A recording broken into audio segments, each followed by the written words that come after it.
What's going on? So I'm in the middle of a dash. I'm on Chesterfield Airport Road. My day started out pretty good. I got a McDonald's delivery, 575, 1.7 miles. Then I got a Panera delivery, $9.75, 5.2 miles. It was going right down on Chesterfield Airport Road. That's where I'm at now. Then I got a Mimi's Cafe. Just blew out my day. Their system's down. They actually took a picture of my phone so they can make the food, but I wasn't gonna wait for it. That place is busy. And since then I've already been paused, because of so many bad deliveries. I did get another good offer from them, but I'm not going back there, obviously.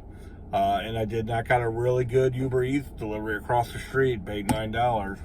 So I've made about $25 in almost 2 hours. This typical on Saturday morning. I was hoping to get, I'm in Walmart's parking lot. I was hoping to get, a multiple delivery from them. It just didn't happen. It's cold and dreary out. I've actually got the heat on a little bit in my car, so hopefully things will pick up. I'm sure they will. But that's not all I wanted to talk about today. What I wanted to talk about mostly was acceptance rate. So mine usually is in the high 30s, sometimes touches 40, but in the last week, I already said I've gotten paused once today. It's in the 20s. It's actually got as low as 21. For it to go from high 30s to low 20s, my acceptance rate lately is probably in the teens. For Chesterfield, that's not good. I mean, Chesterfield is a good place. That's why I drive here every day. That's why my acceptance rate was in the high 30s, or at least in the 30s all the time. But damn, just so many trashed orders lately, and it's just crashed. Some people brag about a 1% acceptance rate. And to me, that's just as stupid as having 100% acceptance rate. I don't even get that many orders. I don't even get that many offers a day. 99. I don't even think I get 99 offers a day. What do you just do, one delivery a day? I don't know. I mean, that's as nerdy as 100% acceptance rate. Now, if you've got 100% acceptance rate, which people brag about that too, I think that is more of a mental illness. Like, you are so starved for acceptance that you would do every delivery, that you're willing to hurt yourself to get that. Like somebody in school that raises their hand every time, in school, because there's just no reason to do cheap deliveries. I had a guy on social media one time tell me, well, you got to take the good with the bad. No, you don't. No. If people aren't willing to tip, then they can come and drive and get their own food. They're not willing to pay for the delivery, they're not willing to give the driver a little extra money for his gas. It's $3.19 a gallon and all that. No, I'm not doing that.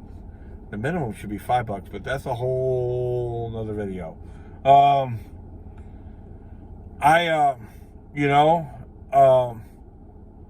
Don't think there's any great big advantage to being a top dasher. There are two advantages. One, you can make a YouTube video and say, oh, I took every delivery so I could be a top dasher, and hopefully you would get a lot of views. For some reason, there's interest in that, I guess. I guess there's proven interest in that, so people do it. I would almost think maybe DoorDash has given them a little bit of incentive to do that. It's been proven that people do give influencers a little jack to influence something they would like. Because I can't imagine, because people who like me who watch the video sometimes, and I don't watch those because here's my thought as soon as I see one. That's it. It's idiotic. Because I don't think the algorithm is so complicated that it gives top dashers better deliveries. Okay, so let's say it is that complicated. So if it knows you'll take a bad delivery, what would it offer you? More bad deliveries, right? Um, you know, the algorithm's not going to waste its time. You know, it's not going to shoot if it's that complicated. You know, but I don't think it is. I think it's by where you're at and if you can get it done on time, and that is about it. Now, I do think they feed new drivers. I do think that. You know, and of course, the other advantage to being a top dasher is that you can just sign in anytime. So you might get into a bad area where they already have enough drivers. So you could make the case that's not even a great big advantage. You know, I'd rather sign into a place like that's one of the reasons why I drive to Chesterfield every day. It's usually wide open, which tells me they don't have enough drivers. But DoorDash has made it tougher to do that, or it's just that slow, or they've just hired a bunch of drivers, which I do think they have, to make it harder to just dash now. But I have just noticed more and more trashed orders lately. As far as the resume dash thing, you know, it might cost me a second here or there. Yesterday I had one of my best days at DoorDash ever. Not money wise, but just delivery wise. I still got paused twice yesterday, once in the day, once at night. But I made 100. I had a job interview at 3, so I had to stop at 2, and I didn't get back at 4, and I still made $295. That's pretty wild. Made 119 from 9:30 to 2, which is pretty good. It's not the best day I've ever had, but it's pretty good. Probably would have made 150, 160 by 5. Then I signed back in at 4 and made an incredible, you know, whatever that is, $179 in just 4.5 hours.